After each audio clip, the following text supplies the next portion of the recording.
અબડાસા સરપંચ સંગઠન દ્વારા આવેદનપત્ર પાઠવીને રજૂઆત કરવામાં આવી છે કે સરપંચ સંગઠનના નાયબ કલેક્ટર, મામલતદાર સાહેબ, ડીડીઓ સાહેબ, તાલુકા પંચાયતના પ્રમુખ તેમજ નલિયા પોલીસ સ્ટેશનને આવેદનપત્ર પાઠવીને રજૂઆત કરવામાં આવી હતી।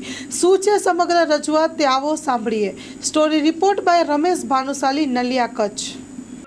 સરપંચ સંગઠન વતીથી જે પણ 12/7ના મોથાળા સરપંચ ડાબી ઉપર જે ફોન ઉપર એને ધમકી આપવામાં આવી અને એના વિરુદ્ધ જે પણ શબ્દો વાપરવામાં આવ્યા છે કે ભ્રષ્ટાચારના કે જે પણ શબ્દો વાપરવામાં આવ્યા છે તદ્દન શબ્દો ખોટા છે।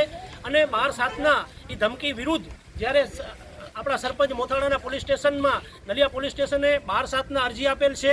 જે અરજી અનુસંધાને એની ફરિયાદ ન લેવાતા અને સામે ફરિયાદી એક દિવસમાં અહીંયા આવી અને સરપંચ પાસે એવિડન્સ માગવામાં આવે અને સામેના ફરિયાદી પાસે કોઈ એવિડન્સ નથી, છતાંય પણ સરપંચ વિરુદ્ધ ફરિયાદ તરત જ લઈ અને FIR ફાડેલ છે। એના વિરુદ્ધમાં આજે અમે આવેદનપત્ર આપવા આવ્યા તો ડેપ્યુટી કલેક્ટરને આવેદનપત્ર આપ્યું છે, મામલતદાર સાહેબને પણ આપ્યું છે અને પોલીસને પણ આપ્યું છે અને અત્યારે તાલુકા પંચાયત કચેરી ખાતે TDO સાહેબને પણ આવેદનપત્ર આપવા આવ્યા છીએ। એમાં સરપંચો 85 ગામના ઘણા બધા ગ્રામ પંચાયતના સરપંચો બધા હાજર છે અને બધાનો એક જ અવાજ છે કે કોઈ પણ સરપંચ અબડાસા તાલુકાના સરપંચને કોઈ અધિકારી કે પદાધિકારી દ્વારા ખોટી કનડગત કરવામાં આવશે તો આ સરપંચ સંગઠન બિલકુલ એને વખોડીએ છીએ। કારણ કે સરપંચ જે ગામમાં બનતો હોય, ગામનો પ્રથમ નાગરિક કહેતા હોય, સરકાર પણ પ્રથમ નાગરિક કહેતા હોય અને વડાપ્રધાન પણ એમ કહેતા હોય ગામનો સરપંચ એટલે પાયાનો પથ્થર છે। જો એ સરપંચ વિરુદ્ધમાં ગમે તે આલિયા માલિયા કે ઠાલિયા એવા આવી અને ફરિયાદો કરતા હોય તો એ ફરિયાદોને ક્યારે પણ લેવામાં ના આવે અને એના વિરુદ્ધ જો પ્રૂફ હોય સરપંચ વિરુદ્ધ